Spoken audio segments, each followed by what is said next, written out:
সুপ্রিয় দর্শক শ্রোতা, পৃথিবীতে চলছে তৃতীয় বিশ্বযুদ্ধের আনাগোনা। লেবানন যুদ্ধবিরতিতে যেখানে হামলা চালাচ্ছে ইসরায়েল, আমেরিকা এদিকে সিরিয়ার নতুন সরকার গঠন করে 50 জন অসুরীয় দিয়ে সেখানে ভেজাল যুক্ত করে রেখেছে ইসরায়েল, আমেরিকা। এদিকে পাকিস্তান এবং ইন্ডিয়ার মধ্যে চলছে সীমান্ত গোলাগুলি। জানিয়ে দেব আমাদের হাতে থাকা সর্বশেষ আন্তর্জাতিক আপডেট বাংলা সংবাদ। শুরুতেই থাকতে সংবাদ শিরোনাম, এরপর জানাবো বিস্তারিত। পাকিস্তান সেনাবাহিনী সন্ত্রাসী তুমুল গোলাগুলি, নিহত 17। সন্ত্রাসীরা আবার কাশ্মীরকে ধ্বংস করতে চায়, জানালো মোদী। এদিকে ভারতে পানি ছাড়ে পাকিস্তান, কাশ্মীরে বন্যা জরুরি অবস্থা ঘোষণা। ইসরায়েলি সেনাবাহিনীতে সৈন্য সংকট। ইয়ামানে আটক ইসরায়েল সংশ্লিষ্ট জাহাজে মার্কিন বিমান হামলা। ইরানে ভয়াবহ বিস্ফোরণ, নিহত বেড়ে 25, আহত 800। আরব সাগরের যুদ্ধ জাহাজ থেকে ক্ষেপণাস্ত্র পরীক্ষা চালালো ভারত।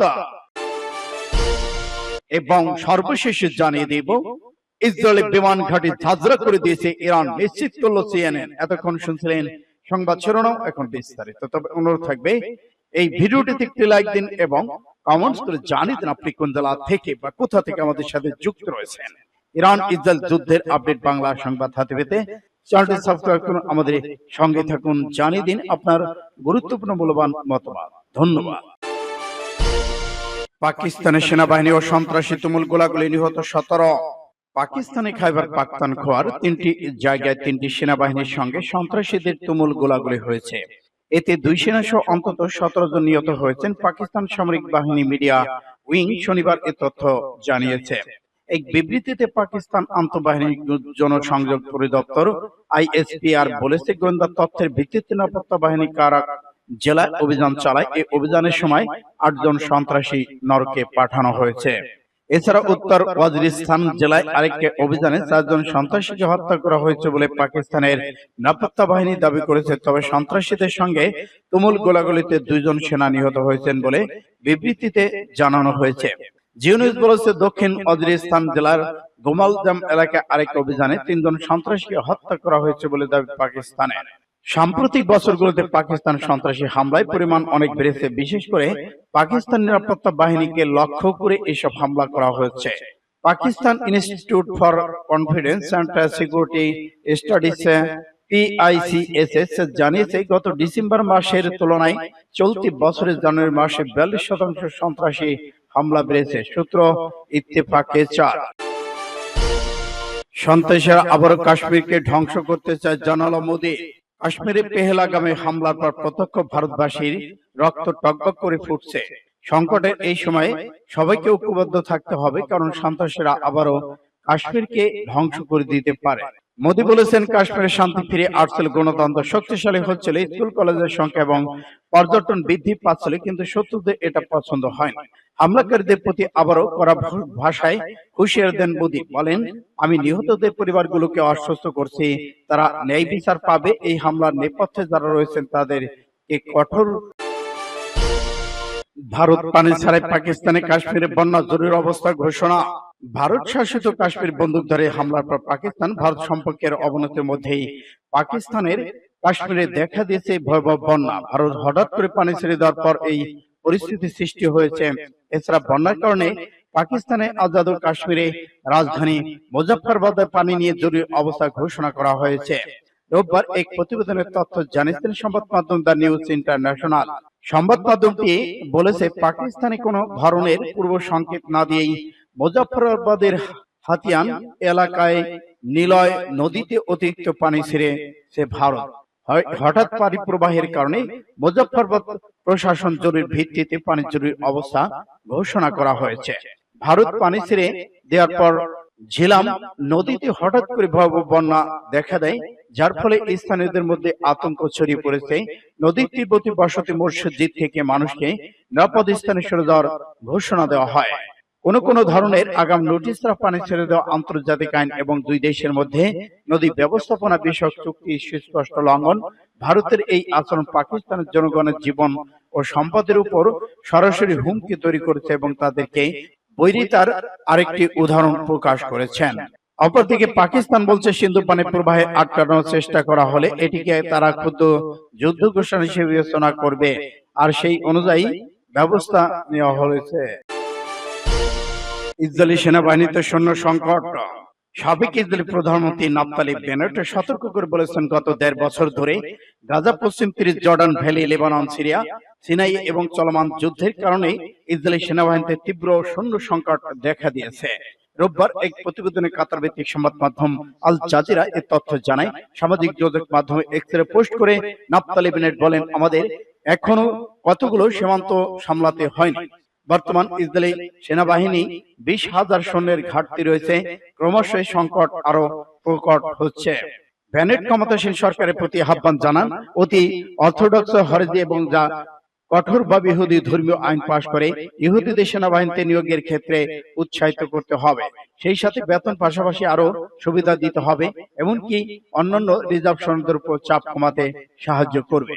চলতি বছরের জানুয়ারি ইসরায়েলের সুপ্রিম কোর্ট রায় দিয়ে যে একটি অর্থোডক্স পুরুষদের সেনাবাহিনীতে নিয়োগ বাধ্যতামূলক ঐতিহাসিক রায়ে সিদ্ধান্ত নেওয়া হয়, সে দীর্ঘদিন পুরনো প্রথা বাতিল করা হয়েছে, যার অধীনে ইহুদিবাদী ধর্মীয় শিক্ষার্থীদের সামরিক নিয়োগ থেকে অব্যাহতি পায়নি।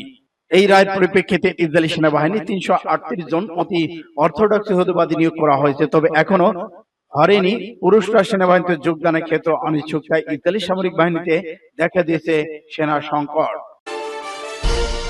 এবার ইয়েমেনে আটক ইসরায়েলি সংশ্লিষ্ট জাহাজে মার্কিন বিমান হামলা। লেবাননে আল মায়াদিন টেলিভিশন নেটওয়ার্ক জানিয়েছে, মার্কিন যুদ্ধ বিমানগুলো গতকাল ইয়েমেন উপকূলে রাখার গ্লাক্সি লিডারে ৩টি হামলা চালিয়েছে। গাজা থেকে ইসরায়েলি গণহত্যামূলক যুদ্ধ শুরু হওয়ার পরে ইয়েমেনি সশস্ত্র বাহিনী জাহাজটি জব্দ করেছিল।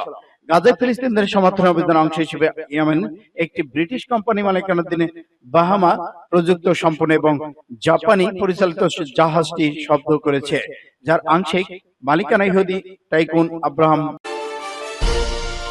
ইরানে ভয়াবহ বিস্ফোরণ, নিহত বেড়ে ২৫, আহত ৮০০। ইরানের বন্দর আব্বাসের শহীদের রাজি বন্দরে ভয়াবহ বিস্ফোরণ, নিহত বেড়ে ২৫ জন দাঁড়িয়েছে, সেই সঙ্গে আহত হয়েছে ৮০০ ছাড়িয়ে।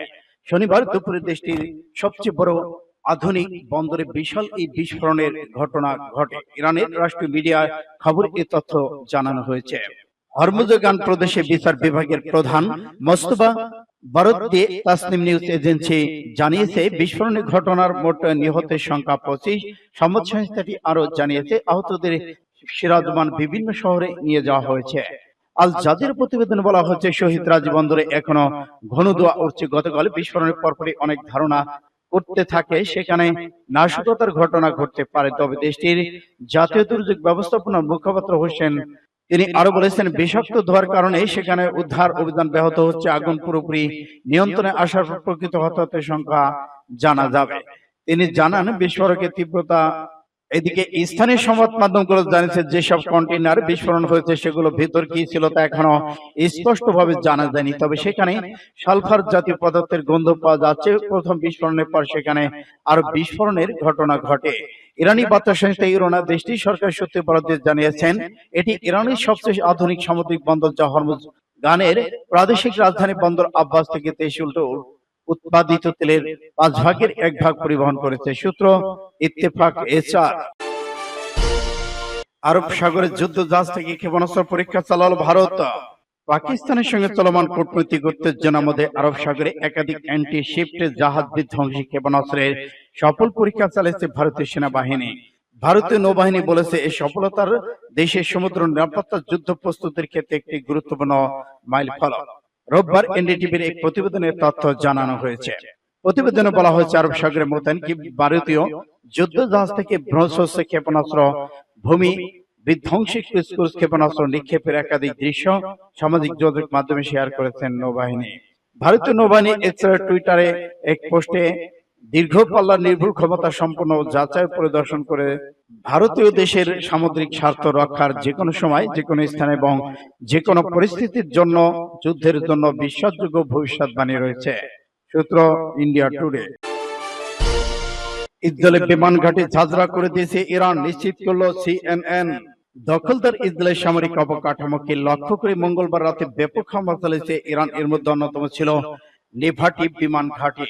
যুক্তরাষ্ট্রের সংবাদ মাধ্যম সিএনএন হামলার ভিডিও বিশ্লেষণ করে জানিয়েছেন, নেভাটিভ ঘাঁটিতে অন্তত কয়েক ডজন মিসাইল ছুড়েছে ইরান, যেগুলো একের পর এক ঘাঁটিতে আঘাত হানতে সক্ষম সংবাদ মাধ্যমটি জানিয়েছে তার দুটি ভিডিও বিশ্লেষণ করেছেন, যেগুলোর মধ্যে একটি সাধারণ ধারণা করা হচ্ছে আরত আন নাকাব শহর থেকে এটি বিমান ঘাটির দক্ষিণে